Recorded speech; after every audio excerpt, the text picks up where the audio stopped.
श्री राम जय जय श्री राम जय श्री राम श्री राम जय जय श्री राम जय श्री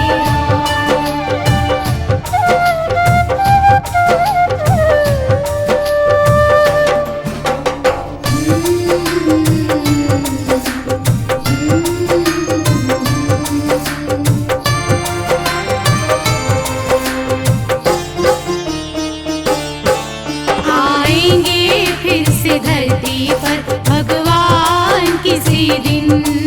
आएंगे फिर से धरती पर भगवान किसी दिन, आएंगे फिर से धरती पर भगवान किसी दिन, आएंगे फिर से धरती पर भगवान किसी दिन, करने के लिए भक्तों का कल्याण किसी दिन, करने के लिए भक्तों का कल्याण किसी दिन।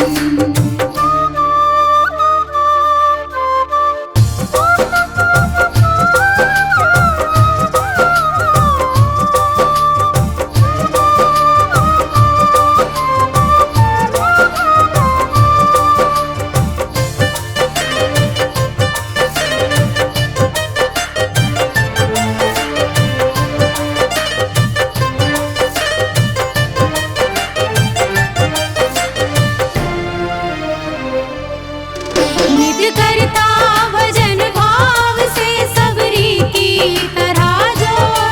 नित्य करता भजन भाव से सबरी की तरह जो,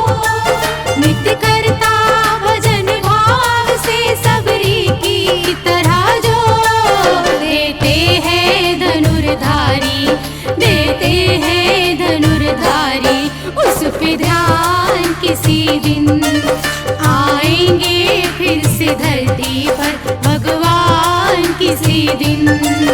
आएंगे फिर से धरती पर भगवान किसी दिन, करने के लिए भक्तों का कल्याण किसी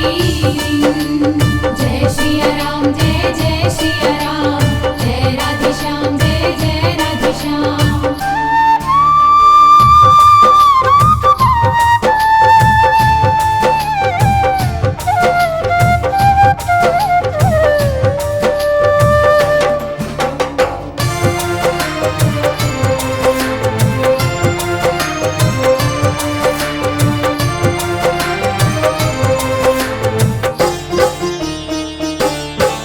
जिस घर में रोज पूजा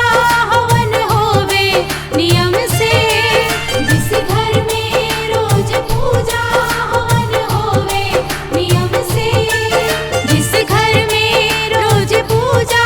हवन होवे नियम से,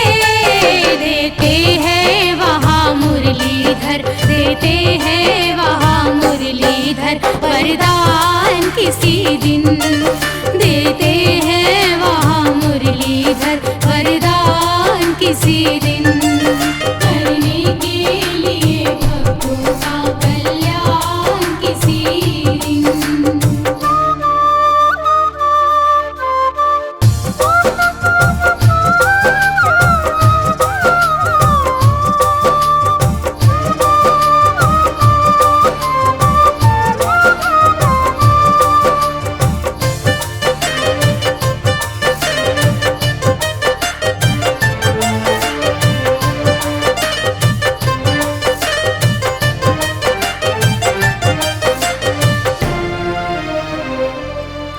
सुख चाहिए तो करते रहो भक्ति हृदय से,